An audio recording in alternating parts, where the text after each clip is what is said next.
Gerenụ akụkọ ụwa nke tata bụ Tuesday, 26 n'ime ọnwa Julaị afọ 2022. Akụkọ ụwa na-abịara gị site n'ụlọ ọrụ American Biafran Veterans Network, ABVet Radio na TV dị na Washington DC nke mba Amerịka. Onye na n'olu ya bụ Omalicha Nwada Igbo. Tupu anyị aga n'ihu, chee ntị nụrụ ọkwa. Agba nke anọ, ọgbakọ ntụkọta ego na-adị kwa ọnwa maka nchekwa ala nna Biafra maka Biafra Land Defense Forces ga-adị na Satọde ikpeazụ nke ọnwa Julaị bụ abalị 30 nke ọnwa ma ọ kụọ elekere 12 nke oge mba New York nakwa elekere 5 nke mba Biafra n'ụdọ nzirịta ozi Zoom. Akara ị ga-eji sonyere na nke a bụ https://us.web.zoom.us/j/89170219953. Ọgbakọ a bụ nke eji atụkọta opekampe $500,000. Ụlọakụ ndị pụrụ ịkwụnye ego a gụnyere ụlọakụ Trust. Aha akpa ego ya bụ ABVet. Routing bụ 055003308. Ara ụlọakụ ya bụ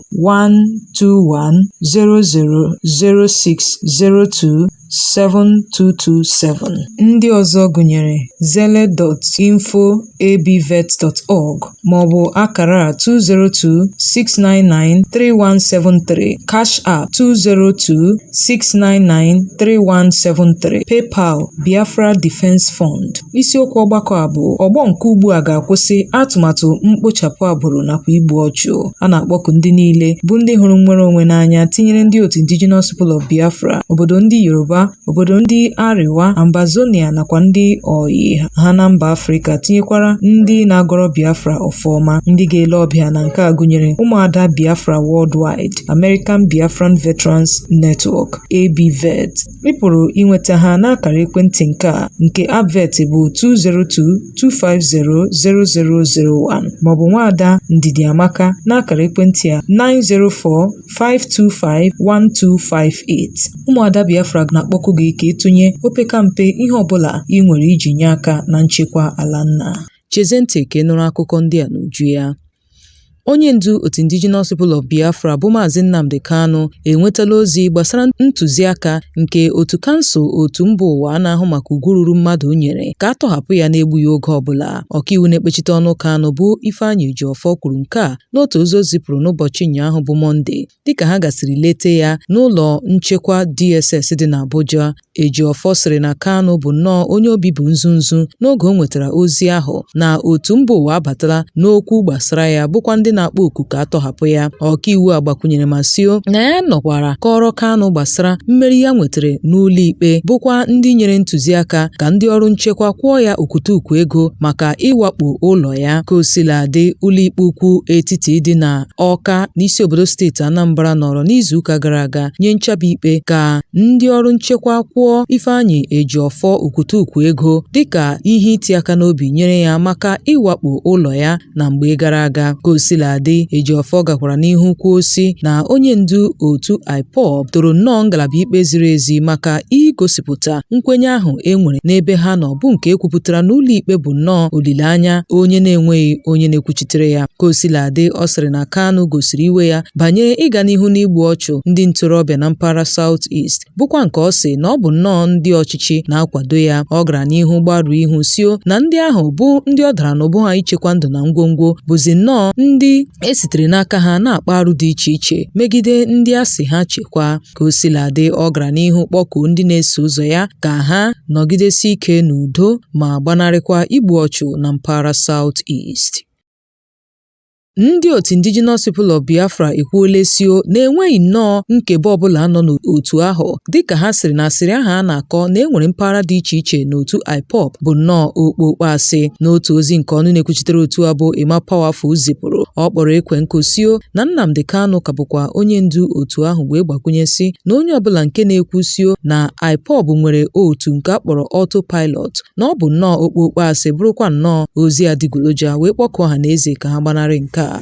Powerful sịrị na IPOB anọọla ugboro mapụ ọkwa wee sị na nwa amadi bụ Simon Ekpa abụghị onye otu IPOB, dịka ọ kpọkụrụ ọhaneze ka ha gharakwa ịṅa ya ntị n'ihe ọbụla o ji aha otu ahụ wee na-ekwu. Ha gara n'ihu kwuo sị na ndị a bụ Autopilot bụ nnọọ otu ndị ekperima nke gọọmenti na-akwado n'onwe ha, bụkwa ndị a kwụrụ ụgwọ ịbata n'etiti otu IPOB ma na-akụsasị ọgba aghara iji gosi ka a ga-asị na enwere nkebọ n'otu ahụ. Ọ sịrị na ọ bụ ihe doro anya na gọọmenti etiti nọrọ mgbe gara aga wee hiwe otu ndị bụ ndị iro otu IPOB naanị iji wee kewapụta otu na-anọghị n'ukwu akwụkwọ iji wee tinye ọgba aghara n'otu IPOB. Ka o sila dị, ọ sị na IPOB ga na-agakwa n'ihu. Ọ rụtụrụ aka sio na ESN bụ naanị otu nọ n'okpuru otu Indigenous People of Biafra, bụkwa ndị nọ n'okpuru nlekọta DOS, ebe ọ bụ na Maazị Nnamdi Kanu anọghị ya. Otu a gara n'ihu kpọkọ ndị niile bi na mpaghara South East ka ha sonyere na njem ahụ a na-eme bụ njem ndọnye ukwu megide igbu ọchụ a na-egbu ndị ntorobịa na steeti Imo. Ọ gbakwunyere ma sio na ndị otu nchekwa nke steeti egbuola imirikiti ndị mmadụ ma gakwa n'ihu na-egbu ndị mmadụ. Ọ kpọkụrụ ọhaneze ka ha gharakwa ikwe ka nwa ewu na-amụ n'ọbụ. Ka o sila dị, o boro ebubo sio na aka na-achị steeti Imo bụ Hope Uzodimma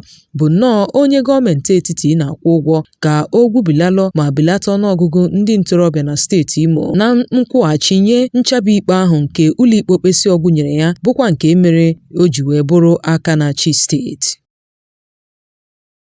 Ndị ntorobịa iwe na-ewe agbaala ọkụ otu ụlọ nke nwa amadi Maazị Amadikwa Arịrịguzo onye Ụmụevu Ọkịrịka Nweke nke dị n'ọchịchị kansụl Ahịazụ Mbaise na steeti Imo. Ozi anyị nwetara kọwara sio na agbara ụlọ ọkụ mgbe Maazị Arịrịguzo bụ onye Ụmụọnegbu Chiala Ọkpọnkume Mpam, bụkwa nke dị n'ọchịchị kansụl Ahịazụ Mbaise, jiri aka kụgbuo nwunye ya bụ Chisara, otu nwa amadi si n'ime obodo ahụ onye aha ya bụ Damian Chizuroke bụ onye kwupụtara nke a n'ihu ndị nta akụkọ, sịrị na nwaanyị a bụ onye ji ụmụ 5 bụ nwa afọ lụọ ọmụma dị na Ụmụevu Ọkịrịka Nweke bụ nnọọ onye nwụrụ site na mmerụ ahụ nke o nwetara mgbe di ya kụrụ ya mkpamkpa n'ahụ n'obi ha dị na Ọkịrịka Nweke. Dịka ozi anyị nwetara esi wee kwuo, Amadikwa bụ nnọọ onye riri mbọmbọ ma hapụga ụlọ ha dịka ọ kụsiri nwunye ya ihe dịka ọ hụrụ na nwaanyị abanyela n'ọnọdụ ọdịndụ ọnwụ ka mma. Ozi anyị nwetara kwuru sio na nwaanyị a nwụrụ n'ụbụ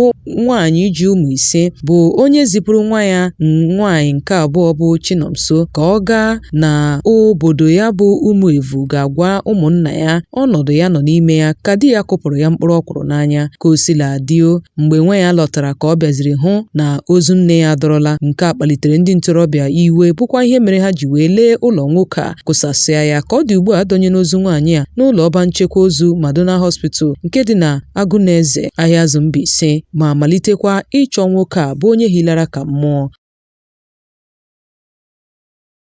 Igbo ndị nwe mmadụ, chete nke ọma na akụkọ a na-abịara gị site n'ụlọ ọrụ American Biafran Veterans Network ABVet Radio na TV dị na Washington DC nke mba Amerịka. Ịbụ onye na-arụ ọrụ n'otu ndị agha, ịbụ onye agha lara ezumike nka na mba Amerịka nakwa na mba ndị ọzọ gbaa gburugburu, ABVet na-akpọ gị ka ị bịa sonyere otu ahụ. Naanị nyopuo ha n'akara nwudide www.abvet.org maọbụ na WhatsApp 202-250-0001. Onye na n'oli ya bụ Omalicha Nwada Igbo. Cheze ntị ka ị nụrụ akụkọ ndị fọdụrụnụ.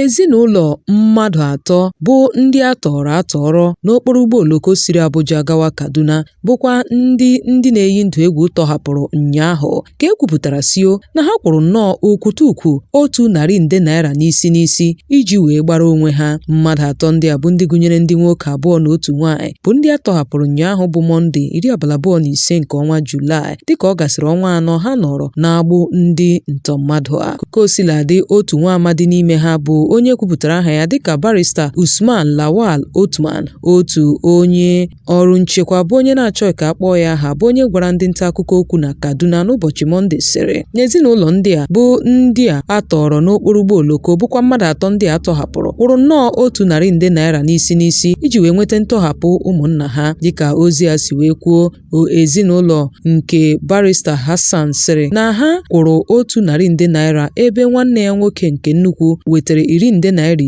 ma ndị ọyị ha bịara tụkọtara ha nke fọdụrụnụ wee kelee Chineke na nwanne ha lọtara na-enweghị ọkọ kọrọ ya. Dịka ọ sị na ha ga-agakwa n'ihu na-ekpe ekpere maka ndị ọzọ bụ ndị ka nọ n'agbụ. Dịka ndị na-eyi ndụ egwu wakporo ndị agha nke agbakọtara aka bụ nke akpọkwasịrị 7 Guard Battalion nakwa 176 Battalion nke Guard Brigade n'oge ha na-eme njegharị n'okporo ụzọ siri gwarị gawa Kubwa, bụkwa ebe a nọrọ wee gbuo otu onye agha Captain. Kosiladị, ndị agha sịrị na otu onye Lieutenant nakwa ndị soja 5 ndị ọzọ bụ nnọọ ndị na-efu efu ka ọ dị ugbu a. Ozi a bụ nnọọ nke anyị nwetara dịka Captain Samuel Atta bụ nnọọ onye egburu, tinyekwara Lieutenant Ibrahim Suleiman bụ onye a sị na o so n'ime ndị na-efu efu bụcha nwaafọ steeti Kogi. Anyị nwetara ozi sio na ọtụtụ ndị ọzọ bụ ndị nwetara mmerụ ahụ bụ nnọọ ndị na-anara ọgwụgwọ na ụlọọgwụ ndị agha dị n'Abuja, ebe a na-agba mbọ ịchọta ndị agha ndị ọzọ na-efu efu. Ozi bịara site n'ụlọ akwụkwọ ndị ọkaiwu dị n'Abuja bụ ndị si na ha nwetara ozi site n'aka ndị na-eyi ndụ egwu bụ nke kwuru na ha ga-abịa ịwakpo ha. Ha gara n'ihu kpọọ ndị agha, ma Captain Abakpa sịrị na ndị agha gbapụrụ ọsọ ịza oku gbatagbata ahụ bụ n'obi ụlọ akwụkwọ ndị ọkaiwu ahụ, bụkwa ebe ndị a na-eyi ndụ egwu nọrọ wakpo ha, bụ ndị nọkwakwala n'ọhịa dị iche iche wee chere echere tupu ndị agha ha zọchie. Kosiladị, Captain Samuel Atta bụ onye egburu egbu ka a sị na ọ bụ nwa nwoke onye kọnelụ lara ezumike nka bụ Kọnel Amadu Babanawa, bụkwa nwaafọ Ibaji Okpo dị n'ọchịchị kansụl Olamaboro na steeti Kogi. Kosiladị, ndị agha ezipụla ozi nkasi obi nye ezinụlọ onye kaptịn a egburu egbu, ebe ha ka nọkwa ugbu a na-achọkwa ndị agha ndị ọzọ furu efu. E nwere ihe mgbawa tata n'obi ụlọ ọrụ odeakwụkwọ gọọmenti steeti Kogi bụ Dọkịta Fasholade Arike Ayode. Kosiladị, ya bụ obi ụlọ ọrụ bụkwa ebe nwere ụlọ ọrụ ndị nta akụkọ dị na steeti Kogi. Kosiladị, ya bụ ihe mgbawa bụ nnọọ nke emere mgbe o jiri ọkara gafee elekere 8 nke ụtụtụ n'ụbọchị tata, mgbe ndị nta akụkọ nọrọ na-agbakọ ịkwado ịpụ ọrụ ha. Ma mgbe a kpọtụrụ ya, onye kọmishọna ndị uwe ojii na steeti ahụ bụ Edward Egbuka kwupụtara ihe mgbawa ahụ dịka nke emere eme. Ọ sịrị na ha nwetara ozi na o nwere nnọọ otu ihe a dọwara bụkwa nke yiri ogbunigwe, ebe a gara n'ihu zipụga ndị ọrụ ha bụ ndị na-ahụ maka ogbunigwe, bụkwa ndị garanụ wee bupụga ya bụ akụrụngwa ma nọkwa n'ebe ahụ gbawa ya. Bụkwa ụda ihe mgbawa ahụ anụ n'ebe ahụ. Kosiladị, ọ sị na ha amalitela ime nnyocha ịmata ka mmiri a si banye n'opi ụgbọgọrọ. Igbo ndị nwe mmadụ, n'ebe a ka anyị hụrụ ya bụ akụkọ ụwa nke taa. Ya mere, cheta nke ọma na ọ bịara gị site n'ụlọ ọrụ American Biafran Veterans Network, ABVet Radio na TV dị na Washington DC nke mba Amerịka. Onye nụrụ olu ya bụ Omalicha Nwada Igbo. Ụbọchị nta ka anyị chụọ n'Owere nchi, ka emesịanụ.